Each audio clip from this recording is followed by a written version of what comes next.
ಹರಿ ಓಂ ಗುರುಭ್ಯೋ ನಮಃ. ಆತ್ಮೀಯರೆಲ್ಲರಿಗೂ ಕೂಡ ನಮಸ್ಕಾರ. ವಾರ ಭವಿಷ್ಯ ಕಾರ್ಯಕ್ರಮಕ್ಕೆ ತಮ್ಮೆಲ್ಲರಿಗೂ ಕೂಡ ಸ್ವಾಗತ. ಈ ವಾರ ಭವಿಷ್ಯ ಕಾರ್ಯಕ್ರಮದಲ್ಲಿ 12ನೇ ತಾರೀಕು ಜನವರಿ 2025ರಿಂದ 18ನೇ ತಾರೀಕು ಜನವರಿ 2025 ಈ 8 ದಿನಗಳ ಕಾಲ ಯಾವ ರೀತಿ ಮೇಷರಾಶಿಯವರಿಗೆ ಗ್ರಹಗಳ ಒಂದು ಚಲನೆ ಬದಲಾವಣೆಯಿಂದ ಇರುತ್ತೆ ಅನ್ನುವಂತಹದ್ದನ್ನು ನಾವು ನೋಡೋಣ. ನೋಡಿ, 12ನೇ ತಾರೀಕು ಭಾನುವಾರ ಶುಕ್ಲ ಚತುರ್ದಶಿ ಇರ್ತಕ್ಕಂತಹದ್ದು. ಇವತ್ತಿನ ದಿನ ಮೃಗಶಿರ ನಕ್ಷತ್ರ ಹಗಲು 11 ಗಂಟೆ 24 ನಿಮಿಷದವರೆಗೂ ಇದ್ದು, ತದನಂತರ ಆರಿದ್ರ ನಕ್ಷತ್ರ ದಿನಪೂರ್ತಿ ಇರುತ್ತೆ.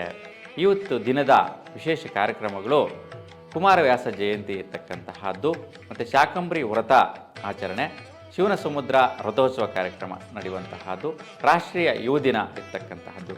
ನೋಡಿ, ಇವತ್ತಿನ ದಿನದ ಜ್ಯೋತಿಷ್ಯ ವಿಚಾರ ನೋಡಿದ್ರೆ ನಿಮ್ಮ ವೈಯಕ್ತಿಕವಾದ ದೃಢ ನಿರ್ಧಾರಗಳು ಅಷ್ಟೊಂದು ಸಮರ್ಪಕವಾಗಿರೋದಿಲ್ಲ. ನಿಮ್ಮ ಸ್ವಸ್ಥಾನ ಮನೆಯ ಕಡೆಯ ವಿಚಾರವಾಗಿ ಸ್ವಲ್ಪ ಆರೋಗ್ಯ ಪರಿಸ್ಥಿತಿಗಳಿಗೆ ಸಂಬಂಧಿಸಿದಂತೆ ಸ್ವಲ್ಪ ಕಷ್ಟಗಳು ಬರುವಂತಹದ್ದು, ಕಠಿಣವಾದಂತಹ ಸ್ಥಿತಿಗಳು ಬರುವಂತಹ ಸಾಧ್ಯತೆ ಜಾಸ್ತಿ ಇರುತ್ತೆ. ಮತ್ತು ಮಧ್ಯಾಹ್ನದ ನಂತರ ಸ್ವಲ್ಪ ಖರ್ಚುಗಳಾಗುವಂತಹದ್ದು. ನೀವೇನೋ ಒಂದು ಪ್ರಯತ್ನ ಮಾಡೋಕ್ಕೆ ಹೋಗ್ತೀರಾ, ಆ ಪ್ರಯತ್ನದಲ್ಲಿ ಸ್ವಲ್ಪ ಅಡೆತಡೆಗಳು ಬರುವಂತಹದ್ದು, ಅಡ್ಡಿ ಆತಂಕಗಳು ಬರುವಂತಹದ್ದು, ಅದರಿಂದ ಖರ್ಚುಗಳು ಬರುವಂತಹದ್ದು. ಏನೋ ಒಂದು ಪರಾಕ್ರಮ ಮಾಡೋಕ್ಕೆ ಹೋಗ್ತೀರಾ, ನಿಮ್ಮ ಮನೆ ಕಡೆ ನಿಮ್ಮ ವೈಯಕ್ತಿಕ ಅಭಿವೃದ್ಧಿ ವಿಚಾರದಲ್ಲಿ ಮಾಡೋಕ್ಕೆ ಹೋಗಿ ಸ್ವಲ್ಪ ಆರೋಗ್ಯದ ಅಲ್ಲಿ ಅಡಚಣೆಗಳು ಬರುವಂತಹದ್ದು, ವೈಪರೀತ್ಯಗಳು ಬರುವಂತಹದ್ದು ಎಲ್ಲ ತಗುಲಿಸ್ಕೊಳ್ಳುವಂತಹ ಒಂದು ವಿಶೇಷತೆ ಇರುತ್ತೆ. ಹಾಗಾಗಿ ಈ ಒಂದು ಪರಾಕ್ರಮಗಳನ್ನು ಇವತ್ತು ಮಾಡೋಕ್ಕೆ ಹೋಗಬೇಡಿ. ಅದರಿಂದ ವ್ಯಯ ಇರುತ್ತೆ, ಖರ್ಚು ಜಾಸ್ತಿ ಇರುತ್ತೆ. ಮಧ್ಯಾಹ್ನದ ನಂತರ ಸ್ವಲ್ಪ ಸುತ್ತಾಟ ತಿರುಗಾಡುವಂತಹ ಪ್ರಯತ್ನ ಮಾಡ್ತೀರಾ. ಮತ್ತು ಅಣ್ಣ ತಮ್ಮಂದರ ಮಧ್ಯೆ, ಅಂದರೆ ಬಾತೃಸ್ಥಾನದಲ್ಲಿ ಅಕ್ಕ ತಂಗಿರಾಗಿರ್ಬೋದು, ಅಣ್ಣ ತಮ್ಮಂದಿರಾಗಿರ್ಬೋದು, ಸ್ವಲ್ಪ ತುಂಬ ಆದಷ್ಟು ಏನೋ ಒಂದು ವ್ಯವಹಾರಗಳು, ಒಂದು ಮಾತಿನ ಒಂದು ವಿಚಾರ ಹೆಚ್ಚಿನ ಸ್ಥಿತಿಯಲ್ಲಿ ವ್ಯವಹಾರಿಕವಾಗಿ ಮಾಡೋಕ್ಕೆ ಹೋಗಬೇಡಿ. ಏಕೆಂದರೆ ಅಷ್ಟೊಂದು ಸಮರ್ಪಕವಾದಂತಹ ಒಂದು ಸ್ಥಿತಿಯಲ್ಲಿ ಇವತ್ತಿನ ದಿನ ಇರುವುದಿಲ್ಲ. ಇನ್ನು 13ನೇ ತಾರೀಕು ಸೋಮವಾರ, ಇವತ್ತಿನ ದಿನ ಪೂರ್ಣಿಮೆ ಅಂದರೆ ಹುಣ್ಣಿಮೆ ಇರ್ತಕ್ಕಂತಹದ್ದು, ಬನಶಂಕರಿ ವ್ರತ ನಡೆಯುವಂತಹದ್ದು, ಭೋಗಿ ಹಬ್ಬ ಮತ್ತು ಉಡುಪಿ ಸುವರ್ಣೋತ್ಸವ ಕಾರ್ಯಕ್ರಮ ವಿಶೇಷವಾಗಿದೆ. ಇವತ್ತು ಆರಿದ್ರ ನಕ್ಷತ್ರ ಹಗಲು 11 ಗಂಟೆ 10 ನಿಮಿಷದವರೆಗೂ ಇರ್ತಕ್ಕಂತಹದ್ದು, ಪುನರ್ವಸು ನಕ್ಷತ್ರ ಪೂರ್ತಿ ದಿನ ಇರ್ತದೆ. ಹಾಗೆ ಇವತ್ತಿನ ದಿನದ ವಿಶೇಷ ನಾವು ನೋಡಿದ್ರೆ ಬಹುಮುಖ್ಯವಾಗಿ ಸ್ವಲ್ಪ ಅನವಶ್ಯಕವಾದಂತಹ ತಿರುಗಾಟ, ಪ್ರಯತ್ನ ಕಾರ್ಯಗಳಲ್ಲಿ ವೈಪರೀತ್ಯ, ನೀವೇನೋ ಒಂದು ಪರಾಕ್ರಮ ಮಾಡ್ತೀರಾ, ಆ ಒಂದು ವಿಚಾರದ ಸ್ವಲ್ಪ ಸುತ್ತಾಟ ತಿರುಗಾಟ ಜಾಸ್ತಿ ಮಾಡ್ತೀರಾ. ಮತ್ತು ಹಣಕಾಸಿನ ವಿಚಾರದಲ್ಲಿ ವಿಶೇಷವಾಗಿ ಭಾಗ್ಯಪ್ರಾಪ್ತಿ ಮತ್ತೇನೋ ಬೇಕು ಅಂತ ಖರ್ಚು ಮಾಡಿ ತಗೊಂಡು ಬರುವಂತಹ ಒಂದು ಪ್ರಯತ್ನಗಳು ಮಾಡ್ತೀರಾ. ವಿಶೇಷವಾಗಿ ದುಡ್ಡು ಬರುವಂಥ ವಿಚಾರದಲ್ಲಿ ಹಠ ಸ್ವಭಾವ ಪ್ರಯತ್ನಗಳು ಮಾಡ್ತೀರಾ. ಆ ಒಂದು ದುಡ್ಡು ಬರಬೇಕು ಅಂತ ಪ್ರಯತ್ನ ಮಾಡ್ತೀರಾ. ಆ ಭಾಗ್ಯೋದಯ ಪ್ರಯತ್ನದಲ್ಲಿ ಸ್ವಲ್ಪ ಲೇಟ್ ಆಗುತ್ತೆ, ನಿಧಾನ ಆಗುತ್ತೆ, ಇಲ್ಲ ಪೋಸ್ಟ್ಪೋನ್ ಮಾಡ್ತಾರೆ. ಕೊಡುವಂತಹ ದುಡ್ಡು ಕಾಸು ವ್ಯವಹಾರ ನಿಧಾನವಾಗಿ ಕೊಡುವಂತಹದ್ದು ಈ ರೀತಿ ಆಗುತ್ತೆ. ವಿಶೇಷವಾಗಿ ಇವತ್ತಿನ ದಿನ ಬಹುಮುಖ್ಯವಾಗಿ ವಿದ್ಯಾರ್ಥಿಗಳಿಗೆ ಮತ್ತು ವೈದ್ಯಕೀಯ ಕ್ಷೇತ್ರದಲ್ಲಿರ್ತಕ್ಕಂಥವ್ರಿಗೆ ಸುಫಲದಾಯಕವಾಗಿರುತ್ತೆ. ಇನ್ನು 14ನೇ ತಾರೀಕು ಮಂಗಳವಾರದ ದಿನ ಯಾವ ರೀತಿ ಇರುತ್ತೆ ಅಂತ ನೋಡೋಣ. ಮಂಗಳವಾರ ಬಹುಳ ಪಾಡ್ಯಮಿ ಇರ್ತಕ್ಕಂತಹದ್ದು, ಮತ್ತು ಪುನರ್ವಸು ನಕ್ಷತ್ರ ಹಗಲು 10 ಗಂಟೆ 17 ನಿಮಿಷದವರೆಗೂ ಇರುತ್ತೆ. ಪುಷ್ಯ ನಕ್ಷತ್ರ ಹಗಲೆಲ್ಲ ಇರ್ತಕ್ಕಂತಹದ್ದು. ಇವತ್ತಿನ ದಿನ ಮಕರ ಸಂಕ್ರಾಂತಿ ಹಬ್ಬ. ನೋಡಿ, ಹಬ್ಬದ ದಿನ ಎಲ್ಲರೂ ಕೂಡ ಸಂತೋಷಕರವಾಗಿ ಹಬ್ಬ ಆಚರಣೆ ಮಾಡಿ ಉತ್ತರಾಯಣ ಪುಣ್ಯಕಾಲ ಆಚರಣೆ ಮಾಡುವಂತಹದ್ದು ಮತ್ತು ಧನುರ್ಮಾಸ ಪೂಜಾ ಸಮಾಪ್ತಿ ಆಗುವಂತಹ ದಿನ ಆಗಿದೆ. ನೋಡಿ, ಇವತ್ತಿನ ದಿನ ಜ್ಯೋತಿಷ್ಯ ವಿಚಾರ ನೋಡಿದ್ರೆ ವಿಶೇಷವಾಗಿ ಧನಪ್ರಾಪ್ತಿ, ಭಾಗ್ಯ ಪ್ರಯತ್ನ ವಿಚಾರಗಳು ಮತ್ತು ವಿಶೇಷವಾಗಿ ಕೆಲವೊಂದಕ್ಕೆ ಇನ್ವೆಸ್ಟ್ಮೆಂಟ್ ಮಾಡುವಂತಹ ಕೆಲಸಗಳಲ್ಲಿ ದುಡ್ಡಿನ ವ್ಯವಹಾರಗಳು ತುಂಬ ಉತ್ತಮವಾದಂತಹ ಜಡತ್ವವಾದಂತಹ ಪ್ರಭಾವ, ಹಠಸ್ವ ಪ್ರಯತ್ನ ಮತ್ತು ಕೆಲಸ ಮತ್ತು ಆದಾಯಗಳು. ನೋಡಿ, ವೃತ್ತಿ ವಿಚಾರಕ್ಕೆ ಸಂಬಂಧಿಸಿದಂತೆ ಆದಾಯಗಳು ಬರುವಂತಹ ದಿನ ಆಗಿದೆ. ಕೆಲಸದಲ್ಲಿ ಏನೋ ಕೆಲಸ ಕಾರ್ಯ ಮಾಡ್ತಾ ಇರ್ತೀರಾ, ಅಲ್ಲೇನೋ ಒಂದು ಬೆನಿಫಿಟ್ ತೊಗೊಂಡು ಮನೆಗೆ ಬರ್ತೀರಾ. ಇದು ಒಳ್ಳೆಯ ಪ್ರದವಾದಂತಹ ಅನುಕೂಲ ಇದೆ. ಮತ್ತು ಇದು ನಿಮ್ಗೆ ಮನೆ ಕಡೆ ಸ್ವಸ್ಥಾನಕ್ಕೆ, ಕುಟುಂಬಕ್ಕೆ ಒಲಿತು ಬರುವಂತಹದ್ದು, ಅನುಕೂಲ ಆಗುವಂತಹದ್ದು ಈ 14ನೇ ತಾರೀಕು ಮಂಗಳವಾರ ದಿನ ನೋಡ್ತೀರಾ. ಇನ್ನು 15ನೇ ತಾರೀಕು ಬುಧವಾರ, ನೋಡಿ, ಬಹುಳ ದ್ವಿತೀಯ ಇರ್ತಕ್ಕಂತಹದ್ದು, ಪುಷ್ಯ ನಕ್ಷತ್ರ ಹಗಲು 10 ಗಂಟೆ 30 ನಿಮಿಷದವರೆಗೂ ಇರುತ್ತೆ. ತದನಂತರ ಆಶ್ಲೇಷ ನಕ್ಷತ್ರ ದಿನಪೂರ್ತಿ ಇರ್ತಕ್ಕಂತಹದ್ದು. ನೋಡಿ, ಇವತ್ತಿನ ದಿನದ ವಿಶೇಷ ಕಾರ್ಯಕ್ರಮಗಳು ಬಿಳಿಗಿರಿ ರಂಗನಾಥ ರಥೋತ್ಸವ ಕಾರ್ಯಕ್ರಮ ಇರ್ತಕ್ಕಂಥದ್ದು ಮತ್ತು ಸೇನಾ ದಿನಾಚರಣೆ ಆಚರಣೆ ಮಾಡುವಂತಹದ್ದು ನಾವು ನೋಡ್ತೀವಿ.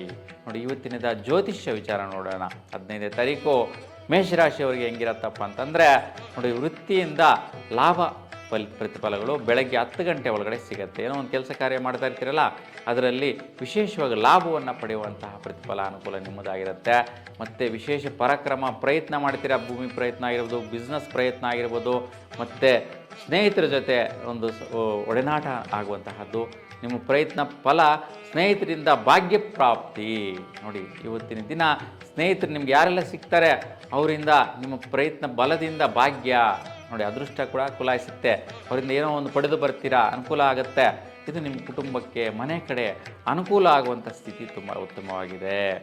ಇನ್ನು 16ನೇ ತಾರೀಕು ನೋಡೋಣ. 16ನೇ ತಾರೀಕು ಗುರುವಾರ, ಬಹುಳ ತೃತೀಯ ಇರ್ತಕ್ಕಂಥದ್ದು. ಆಶ್ಲೇಷ ನಕ್ಷತ್ರ ಹಗಲು 11 ಗಂಟೆ 16 ನಿಮಿಷದವರೆಗೂ ಇರುತ್ತೆ. ಮಖ ನಕ್ಷತ್ರ ಹಗಲೆಲ್ಲ ಇರ್ತಕ್ಕಂಥದ್ದು ವಿಶೇಷ. ಇವತ್ತಿನ ದಿನದ ಕಾರ್ಯಕ್ರಮಗಳು: ಉಡುಪಿ ಸೂರ್ಣೋತ್ಸವ ಕಾರ್ಯಕ್ರಮ, ಸಾಲಿಗ್ರಾಮ ರಥೋತ್ಸವ ಇರತಕ್ಕಂತಹದ್ದು, ನೆಲಮಂಗಲ ಚನ್ನಕೇಶ್ವರ ಸ್ವಾಮಿಯ ರಥೋತ್ಸವ ಕಾರ್ಯಕ್ರಮ ನಡೆಯುವಂಥದ್ದು ವಿಶೇಷವಾಗಿ ನಾವು ನೋಡ್ತೀವಿ. ಇನ್ನು ಜ್ಯೋತಿಷ್ಯ ವಿಚಾರ 14 ಗುರುವಾರ ಹೆಂಗಿದೆಯಪ್ಪ ಅಂತಂದರೆ, ನೋಡಿ, ನಿಮ್ಮ ಪ್ರಯತ್ನ ಕಾರ್ಯಗಳಿಂದ ಸ್ನೇಹಿತರು ಭಾಗ್ಯ ಅಂತೇಳಿ ಹೇಳಿದೆ ನಿನ್ನೆಯಿಂದ, ಆ ಒಂದು ಅನುಕೂಲಗಳು ಇವತ್ತು ಬೆಳಗ್ಗೆ 11 ಗಂಟೆವರೆಗೂ ಕೂಡ ಪ್ರತಿಫಲಿಸುತ್ತೆ.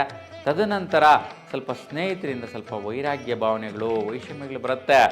ಸ್ನೇಹಿತರಿಂದ ಸ್ವಲ್ಪ ಸುಖದ ವಿಚಾರದಲ್ಲಿ ಕ್ಲಿಷ್ಟತೆ ಬರುತ್ತೆ. ಏನೋ ಸುಖ ಸಂತೋಷ ವಿಚಾರದಲ್ಲಿ ಸ್ವಲ್ಪ ಅಸಮಂಜಸವಾದಂತಹ ವಿಚಾರ.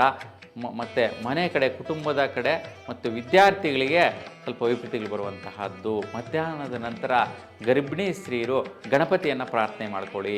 ಸ್ವಲ್ಪ ಏನೋ ಒಂದು ಸ್ವಲ್ಪ ನೋವುಗಳು ಕಾಣಿಸೋದು, ಸ್ವಲ್ಪ ಕಷ್ಟ ಬರುವಂತಹದ್ದು, ವೈಪರೀತ್ಯಗಳಾಗೋ ಸಾಧ್ಯತೆ ಇರುತ್ತೆ.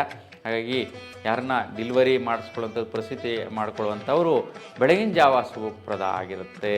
ಮಧ್ಯಾಹ್ನದ ನಂತರ ಅಷ್ಟೊಂದು ಅಸಮಂಜಸವಾದಂತಹ ಸಮಯ ಆಗಿದೆ. ಗಣಪತಿಯನ್ನು ಇವತ್ತಿನ ದಿನ ಪ್ರಾರ್ಥನೆ ಮಾಡಿ ಶುಭವಾದ ಪ್ರತಿಫಲ ವಿದ್ಯಾರ್ಥಿಗಳು ಮತ್ತು ಗರ್ಭಿಣಿ ಸ್ತ್ರೀಗಳು ನಿಮ್ಮ ಕುಟುಂಬದಲ್ಲಿ ಸುಫಲ ಪಡೆಯೋದಕ್ಕೆ ಅನುಕೂಲ ಆಗುತ್ತೆ. 17ನೇ ತಾರೀಕು ಶುಕ್ರವಾರ ಹೆಂಗಿದೆಯಪ್ಪ ಅಂತ ನೋಡೋಣ. ಮೇಷರಾಶಿಯವರಿಗೆ 17 ಶುಕ್ರವಾರ ಬಹುಳ ಚತುರ್ಥಿ ತಿಥಿ ನಡೀತಾ ಇರ್ತಕ್ಕಂಥದ್ದು. ಮಖ ನಕ್ಷತ್ರ ಹಗಲು 12 ಗಂಟೆ 44 ನಿಮಿಷದವರೆಗೂ ಇರುತ್ತೆ. ತದನಂತರ ಪುಬ್ಬ ನಕ್ಷತ್ರ ದಿನಪೂರ್ತಿ ಇರ್ತಕ್ಕಂಥದ್ದು ವಿಶೇಷ. ಇವತ್ತಿನ ದಿನದ ವಿಶೇಷ ಕಾರ್ಯಕ್ರಮಗಳು ಏನೆಲ್ಲ ಇದೆ ಅಂತಂದರೆ, ಸಂಕಷ್ಟಹರ ಚತುರ್ಥಿ. ನೋಡಿ, ಮಹಾಗಣಪತಿಯ ಸಂಕಷ್ಟಹರ ಚತುರ್ಥಿ. ಅದಕ್ಕೆ ಗಣಪತಿಗೆ 21 ಗರಿಕೆ ಹುಲ್ಲು, ಬಿಳಿ ಏಕೆ ಗಿಡದ ಹೂವಿಂದ ಪೂಜೆ ಮಾಡಿ ಸುಫಲ, ನಿಮ್ಮ ಕಷ್ಟಗಳೆಲ್ಲ ಕೂಡ ಹರಣ ಆಗುತ್ತೆ. ಮತ್ತು ಕಾವೂರು ಮಹಾಲಿಂಗೇಶ್ವರ ಸ್ವಾಮಿಯ ರಥೋತ್ಸವ ಕಾರ್ಯಕ್ರಮ ವಿಶೇಷವಾಗಿ ಜರುಗುತ್ತೆ. ಸೊ ಇವತ್ತು ಬಹುಮುಖ್ಯವಾಗಿ ಜ್ಯೋತಿಷ್ಯ ವಿಚಾರಕ್ಕೆ ಬಂದರೆ, ಸ್ವಲ್ಪ ಮಿತ್ರರಿಂದ ವೈಷಮ್ಯ, ವೈರಾಗ್ಯ, ಸುಖ ಸಂತೃಪ್ತಿಯಲ್ಲಿ ಸ್ವಲ್ಪ ಅಸಮಂಜಸವಾಗಿರುತ್ತೆ. ಏನೋ ಒಂದು ಒತ್ತಡ, ದುಗುಡ, ಟೆನ್ಷನ್ನು ಇರುತ್ತೆ. ವಿದ್ಯಾರ್ಥಿಗಳಿಗೆ ಜಾಸ್ತಿ ಆಗುವಂತಹದ್ದು. ಮತ್ತು ಗರ್ಭಿಣಿ ಸ್ತ್ರೀಯರು ಸ್ವಲ್ಪ ಜಾಗೃತಿಯಿಂದ ಇರಿ ಬೆಳಗ್ಗೆ 12 ಗಂಟೆವರೆಗೂ. ತದನಂತರ ನಕ್ಷತ್ರ ಬದಲಾವಣೆ ಇರೋದ್ರಿಂದ ನಿಮಗೆ ದುಡ್ಡು ಕಾಸು ವಿಚಾರದಲ್ಲಿ ದಂಪತಿಗಳಿಗೆ ಸುಖ ಪ್ರಾಪ್ತಿ ಯೋಗ, ಆದಾಯಗಳು ಯಥೇಚ್ಛವಾಗಿ ಗಳಿಸುವಂತಹದ್ದು ಬರುತ್ತೆ. ನೋಡಿ, ಆದಾಯ ಸ್ಥಾನದಲ್ಲಿ ಶುಕ್ರಬಲ. ಹಾಗಾಗಿ ನಿಮಗೆ ಧನ ಸಂಪತ್ತು ಐಶ್ವರ್ಯ ದುಡ್ಡು ಬರುವಂತಹದ್ದು. ದಂಪತಿಗಳಿಗೆ ವಿಶೇಷವಾಗಿ ಧನದ ಲಾಭ ಆದಾಯ ಬರುವಂತಹದ್ದಿದೆ. ದುಡ್ಡಿನ ವಿಚಾರ ತುಂಬ ಸುಪ್ರದವಾಗಿದೆ ಇವತ್ತಿನ ದಿನ ಮೇಷರಾಶಿಯವರಿಗೆ. 17ನೇ ತಾರೀಕು. ಇನ್ನು 18ನೇ ತಾರೀಕು ಶನಿವಾರ. ಇವತ್ತು ಬಹುಳ ಪಂಚಮಿ ಇರ್ತಕ್ಕಂತಹದ್ದು. ಪುಬ್ಬ ನಕ್ಷತ್ರ ಹಗಲು 2 ಗಂಟೆ 52 ನಿಮಿಷದವರೆಗೂ ಇರುತ್ತೆ. ತದನಂತರ ಉತ್ತರ ನಕ್ಷತ್ರ ದಿನಪೂರ್ತಿ ಇರ್ತಕ್ಕಂತಹದ್ದು. ಇವತ್ತಿನ ದಿನ ವಿಶೇಷ ಕಾರ್ಯಕ್ರಮಗಳು ನೋಡೋಣ. ನೋಡಿ, ಶ್ರೀ ತ್ಯಾಗರಾಜ ಆರಾಧನೆ ನಡೀತಾ ಇರ್ತಕ್ಕಂಥದ್ದು. ಹೊಸೂರು ಚಂದ್ರ ಚೂಡೇಶ್ವರ ಪಲ್ಲಕ್ಕಿ ಕಾರ್ಯಕ್ರಮ ಇರ್ತಕ್ಕಂಥದ್ದು. ಸಂಗಮೇಶ್ವರ ಪಲ್ಲಕ್ಕಿ ಉತ್ಸವ ಕೂಡ ಇವತ್ತಿನ ದಿನ ವಿಶೇಷವಾಗಿ ನಡೆಯುವಂತಹ ಕಾರ್ಯಕ್ರಮಗಳಾಗಿದೆ. ಇವತ್ತು ಜ್ಯೋತಿಷ್ಯ ವಿಚಾರ ನೋಡೋಣ. ನೋಡಿ, ಜ್ಯೋತಿಷ್ಯ ವಿಚಾರದಲ್ಲಿ ನಿನ್ನೆ ಕೂಡ ಪ್ರತಿಫಲ ಚೆನ್ನಾಗಿರುತ್ತು. ದುಡ್ಡು ಕಾಸು ವಿಚಾರ ಅಂತಂದೆ, ದಂಪತಿಗಳಿಗೆ ಸೌಖ್ಯ ಇದೆ, ಆದಾಯಗಳು ಬರುವಂತಹದ್ದು. ಬೆಳಗ್ಗೆ ಹಗಲು 2 ಗಂಟೆ 52 ನಿಮಿಷದವರೆಗೂ ಈ ಪ್ರತಿಫಲ ಪಡೆಯಬಹುದಾಗಿರುತ್ತೆ. ತದನಂತರ ಸ್ವಲ್ಪ ವಿದ್ಯಾರ್ಥಿಗಳಿಗೆ ಸುಖದಾಯಕವಾದ ಫಲ ಮತ್ತು ಪೂರ್ವ ಪುಣ್ಯ ಬಲ ಪ್ರಾಪ್ತಿ ಆಗುವಂತಹದ್ದು. ವಿಶೇಷ ಕಾರ್ಯಕ್ರಮಗಳು ಕ್ರಿಯಾಶೀಲವಾದಂತಹ ಕಾರ್ಯಚಟುವಟಿಕೆಗಳು ನಡೆಯುತ್ತೆ ಮತ್ತು ಆ ಒಂದು ಕಾರ್ಯಗಳು ಕೆಲಸಗಳು ಭಾಗ್ಯದಲ್ಲಿ ಅನುಕೂಲ ಆಗುತ್ತೆ. ನೋಡಿ, ಸರ್ಕಾರಿ ವೃತ್ತಿಯಲ್ಲಿರ್ತಕ್ಕಂಥವ್ರಿಗೆ ಶ್ರೇಷ್ಠವಾದ ಫಲ ಇದೆ. ಇವತ್ತು ಪೂರ್ವ ಪುಣ್ಯ ಬಲದಿಂದ ಭಾಗ್ಯ ಪ್ರಾಪ್ತಿ ಯೋಗ ಇದೆ, ಅನುಕೂಲವಾದಂತಹದ್ದಿದೆ. ಇದು ವಿಶೇಷವಾಗಿ ವಿದ್ಯಾರ್ಥಿಗಳಿಗೆ ಮತ್ತು ಗರ್ಭಿಣಿ ಸ್ತ್ರೀಯರಿಗೆ ಶ್ರೇಷ್ಠವಾದಂತಹ ಅನುಕೂಲ ಸ್ಥಿತಿಗಳು ಉತ್ತಮವಾಗಿದೆ. ಹಾಗಾಗಿ ಇವತ್ತು ಶುಭ ಫಲದಾಯಕವಾದಂಥ ಫಲ ಶನಿವಾರ 18ನೇ ತಾರೀಕು. ಹಾಗಾಗಿ ಈ ವಾರ ಪೂರ್ತಿ ಮೇಷರಾಶಿಯವರಿಗೆ ಬಹಳಷ್ಟು ಒಳಿತಾಗುವಂತಹದ್ದು, ಸಣ್ಣ ಪುಟ್ಟ ವೈಪರೀತ್ಯಗಳಿರ್ತಕ್ಕಂಥದ್ದು, ಅದಕ್ಕೆ ಆ ಒಂದು ಗ್ರಹಗಳ ಒಂದು ದೇವರುಗಳ ಆರಾಧನೆ ಪೂಜೆ ತಿಳಿಸಿದ್ದೀನಿ. ಇವೆಲ್ಲವೂ ಕೂಡ ಅನುಸರಿಸಿ ನಿಮ್ಮೆಲ್ಲರಿಗೂ ಕೂಡ ಭಗವಂತ ಒಳ್ಳೇದು ಮಾಡಲಿ, ಶುಭವಾಗಲಿ. ನಮಸ್ಕಾರ.